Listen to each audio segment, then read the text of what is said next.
Chers amis, c'est souvent le problème puisque de nos jours, on a des montres connectées, on a des machines, on a des oxymètres. Les jeunes viennent me voir, docteur, voilà, j'ai le cœur qui bat vite, mon père a fait de la tachycardie, mon frère, et ils viennent me voir, pourquoi est-ce que j'ai le cœur rapide? Dans la vidéo précédente, j'ai parlé du manque de fer chez les femmes, et surtout les femmes de nos jours, ils commencent à assumer des très grosses responsabilités. Et ça, moi je trouve que, voyez-vous, les femmes pour moi c'est comme des fleurs. Hein. Il ne faut pas trop quand même les abîmer dans le milieu professionnel. Pour moi, les femmes, quand je serai président, je mettrai la femme à mi-temps pour le même salaire. Hein? Même plus. D'accord? En Suède, c'est comme ça. Quand une femme accouche, on lui donne un salaire, vous voyez, parce que c'est un travail de s'occuper. Alors en France ou ailleurs, non.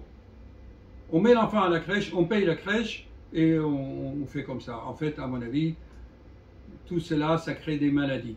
Donc, c'est quoi l'objectif de cette vidéo? Ok, vous avez constaté une tachycardie, 95, 90 à l'heure, et vous venez consulter pour cela. Pourquoi?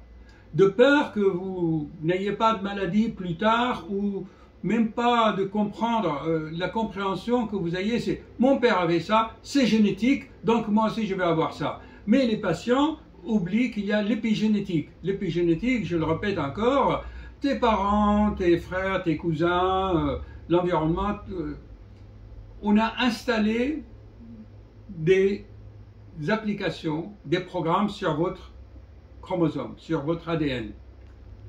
Ces programmes sont là génétiquement, mais tu n'es pas obligé de les exécuter. Et pour empêcher d'exécuter ces programmes, c'est par l'épigénétique. C'est nous les cardiologues qu'on a créé tout cela. L'épigénétique, tout commence par l'alimentation, le sport et surtout la pensée. La pensée surtout. Vous trouvez tout cela, pause, vous trouvez... Ouais, c'est bon, vous avez repris? Donc, vous trouvez, le compteur tourne là-haut. Vous trouvez dans mes livres, le premier, là, il a été vendu à plus de 5000 exemplaires, tout ce que je viens d'expliquer. Sachez, pour conclure, chers amis, chaque mot que vous prononcez, c'est un programme informatique. Chaque pensée que vous émettez, c'est une application que vous pouvez installer dans le cerveau de quelqu'un.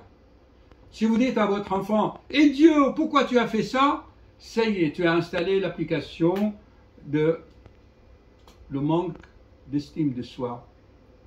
Et l'enfant l'a enregistré dans son subconscient et il va l'exécuter ou peut-être, s'il en a conscience, peut-être pas plus tard. Voilà, tout est expliqué. Donc, faites attention à vos pensées. Platon a dit penser le bien. Et pour penser le bien, il faut admirer le beau, comme chez moi. Pourquoi j'ai mis beaucoup de fleurs? Parce que je trouve que les fleurs sont belles. Et ils me parlent, ils me transmettent leur sourire. Quelle est la chanteuse qui a dit « Mon ami, la rose » hein? Françoise Hardy. Hein?